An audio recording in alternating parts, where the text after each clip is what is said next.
쿠킹 메뉴는 돈 벌 생각을 하면 안 돼요. 블로그 체험단도 하고 인스타도 하고 마케팅 대행사에 돈을 주고 마케팅을 합니다. 근데 내가 만든 메뉴를 손해보고 파는 짓은 안 합니다.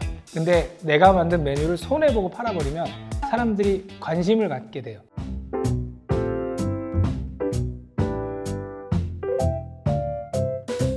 안녕하세요. 브랜드 만드는 제이아빠입니다.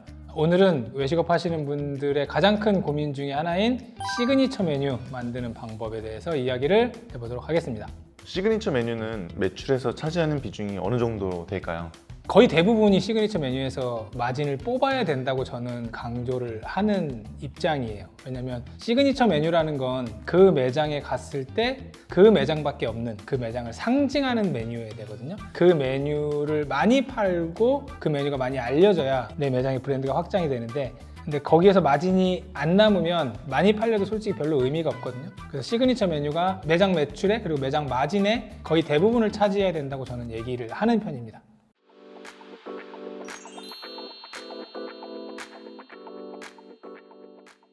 혹시 피디님 생각하시기에 손님 입장에서 이 메뉴가 매력적이다, 나 이 메뉴를 사 먹고 싶다 라고 하려면 이런 게 있어야 된다라고 생각하시는 게 있나요? 인스타에 찍어서 올리고 싶게 만드는 미적인 요소?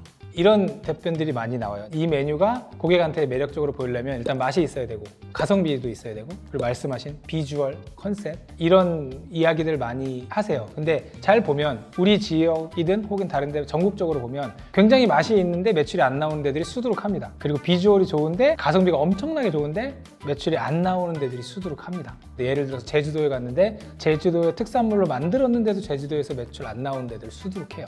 왜 그러냐면 보통 우리가 생각하는 맛있고 가성비 좋고 비주얼 좋고가 이거는 그냥 기본 토대인 거예요. 이게 그냥 뼈대로 가야 돼요. 그리고 그 위에 내 매장이 하고 싶은 이야기가 비주얼 쪽으로 들어가야 돼요. 인스타그램 같은 데 보면 치즈가 막 폭포처럼 흘러내리고 해물탕을 줬는데 낙지가 뚜껑 따고 막 튀어나오고 이런 부분들이 이거 너무 신박하다, 우리 매장에서 하고 싶다라고 해서 갖다 놓으면 안 팔리는 이유는 내 매장의 톤 그리고 내 매장의 고객층, 내 매장에서 하고 싶은 이야기랑 이 메뉴랑 결이 안 맞기 때문이거든요.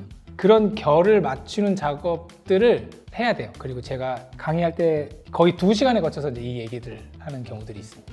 근데 메뉴를 만드는 셰프는 실력이 꼭 뛰어나야만 하나요? 뛰어나면 좋죠.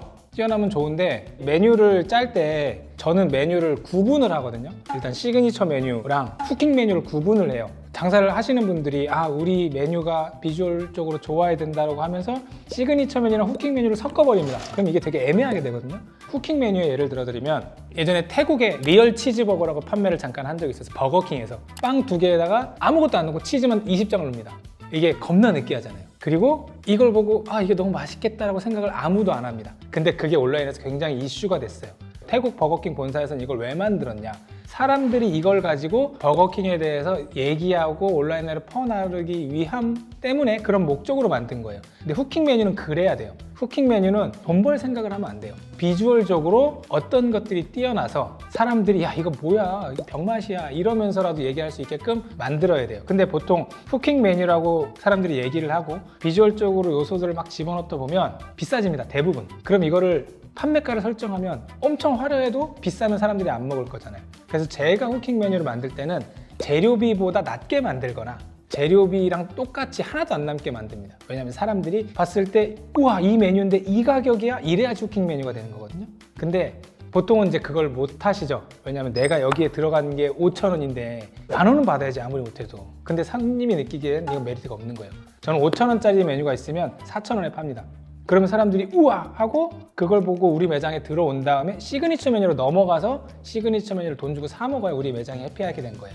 장사하는 사장님들 입장에서 내가 마케팅을 한다고 마케팅에 돈을 써요. 블로그 체험단도 하고 인스타도 하고 마케팅 대행사에 돈을 주고 마케팅을 합니다. 그거는 쓸 수 있다고 생각을 해요. 근데 내가 만든 메뉴를 손해보고 파는 짓은 안 합니다. 근데 내가 만든 메뉴를 손해보고 팔아버리면 사람들이 관심을 갖게 돼요. 그게 마케팅 비용이라고 생각을 하고 쿠킹 메뉴를 짜고 시그니처 메뉴는 따로 빼야 돼요. 근데 이게 보통 혼용이 되거나 아니면 쿠킹 메뉴도 똑같이 돈 벌려고 하다 보니까 매력이 없게 되는 경우들이 있는 거죠.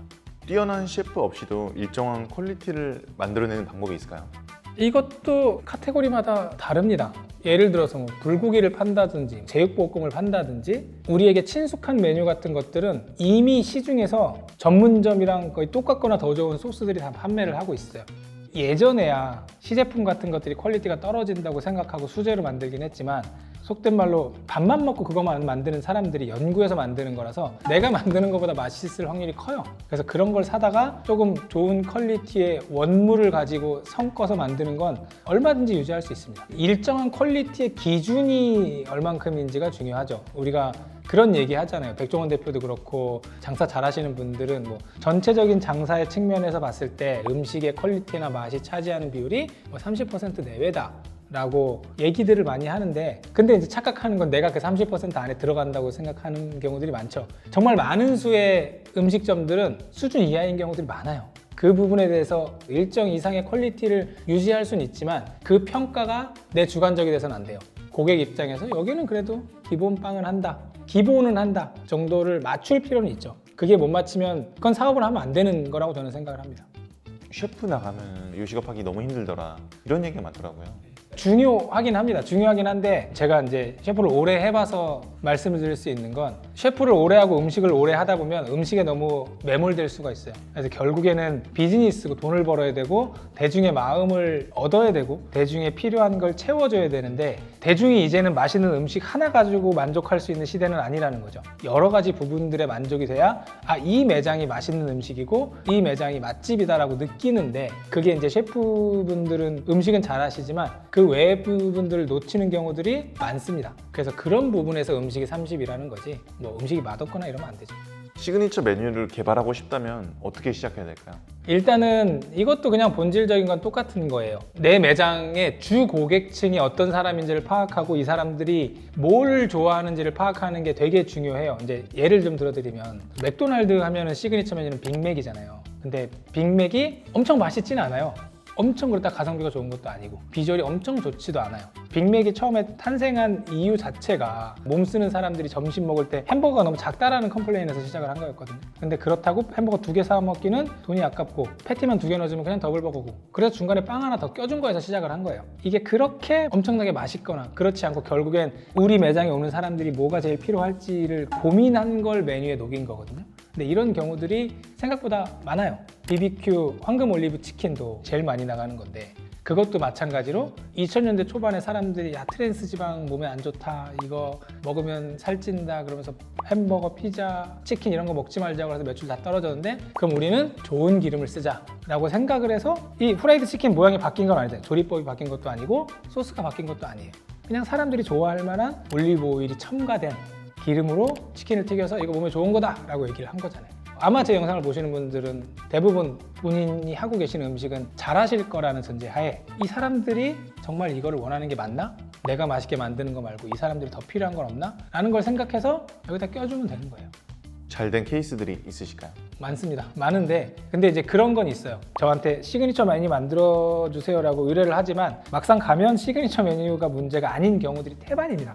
저의 목적은 이게 시그니처 메뉴가 될 수도 있고 메뉴는 너무 좋은데 후킹 메뉴가 없을 수도 있고 혹은 이 시그니처 메뉴와 어울리는 반찬 구성이나 사이드 메뉴가 안 된 경우들도 많아요. 제가 일전에 제 영상에서 소개시켜드린 정육식당의 경우는 이 정육식당은 정말 신선하고 좋은 고기를 공급한다라는 이미지를 선점해드리고 싶었던 거예요. 그래서 했던 게 뭐냐면 가지고 있는 고기를 가지고 수제 햄을 만들고 수제 베이컨을 만들었습니다. 그리고 그 수제 햄을 차갑게도 즐길 수 있게 손님들한테 에피타이저로 미리 드렸어요. 그래서 제가 드리고 싶은 말씀은 이 메뉴 자체 하나에서 이 메뉴가 너무 특별하다라기보다는 손님이 와서 처음에 앉으면서 먹고 나갔을 때까지 이 브랜드의 메뉴가 좋다라는 걸 느끼게끔 하는 게 중요하거든요. 그래서 처음에 수제로 만든 햄을 주고 이 집은 고기가 신선하다는 걸 먹고 시작을 하는 거잖아요. 그럼 그 다음에 당연히 신선한 고기가 나오면 이 집은 시그니처 메뉴가 신선한 고기다 라고 인식을 할 수 있게 돼요. 그래서 메뉴 하나가 무조건 특별할 필요는 없습니다. 전체적으로 그게 반찬이 될 수도 있고 에피타이저가 될 수도 있고 뭐 후식이 될 수도 있고 결국 궁극적으로 우리 매장에서 손님들한테 하고 싶은 메시지가 뭔지가 메뉴에 들어가면 좋을 것 같고요. 후킹 메뉴 예를 하나만 더 들어드리면 제가 몇 달 전에 했던 족발 브랜드에서 랍스타 막국수를 출시를 했었습니다. 400g이 넘는 한 마리가 13,000원짜리 랍스타였어요. 그리고 그 랍스타를 반을 통째로 주고 그 다음에 제주 딱새우를 8마리를 줬습니다. 이 두 개만 해도 원가가 10,000원이 넘어요. 그리고 거기에 막국수를 똑같이 주고 요거를 9,000원에 팔았습니다. 영마진이 2,000원인 거예요. 근데 저희는 테이블당 2,000원의 홍보비를 쓰자라고 생각을 했습니다. 그래서 그걸 시켜 먹으시는 분들은 필수적으로 인스타에 올려야 되고, 그리고 하루에 10개만 한정으로 팔고, 이제 이런 식으로 진행을 했던 경우들도 있습니다. 시그니처 메뉴를 만들고 싶다는 생각은 누구나 다 하세요, 요식업 하시는 분들은. 근데 시그니처 메뉴가 단순히 비주얼 좋고 이런 측면은 아니고, 결국엔 내 매장을 제일 많이 찾아주는 혹은 찾을 가능성이 있는 사람들이 뭐가 제일 부족할까를 생각하는 게 먼저인 것 같아요. 뭐 음식을 맛있게 만들고 가성비 좋게 만들고는 저는 솔직히 그거는 준비가 되어 있어야 된다고 생각해요. 그리고 그게 돼 있으면 사람들이 니즈를 어떻게 비주얼로 얹을까를 고민하면 생각보다 조금 쉽게 풀릴 수 있지 않을까라는 생각을 합니다. 외식업 하시다 보면 그게 분야가 뭐든지 간에 시그니처 메뉴가 필요하다는 생각을 많이 하실 거예요. 그런 부분에 대해서 궁금하신 사항이 있으면 뭐 이메일 보내주시고 같이 하시는 메뉴 같은 것들도 같이 보내주시면 최대한 답변 드리도록 할 거고요. 그리고 시그니처 메뉴 만드는 방법이라든지 시그니처 메뉴로 잘 되는 것들 제가 이번에 나오는 책에 상세하게 적어놨으니까 한번 참고해 보시면 좋을 것 같습니다. 지금까지 브랜드 만드는 제이아빠였습니다. 감사합니다.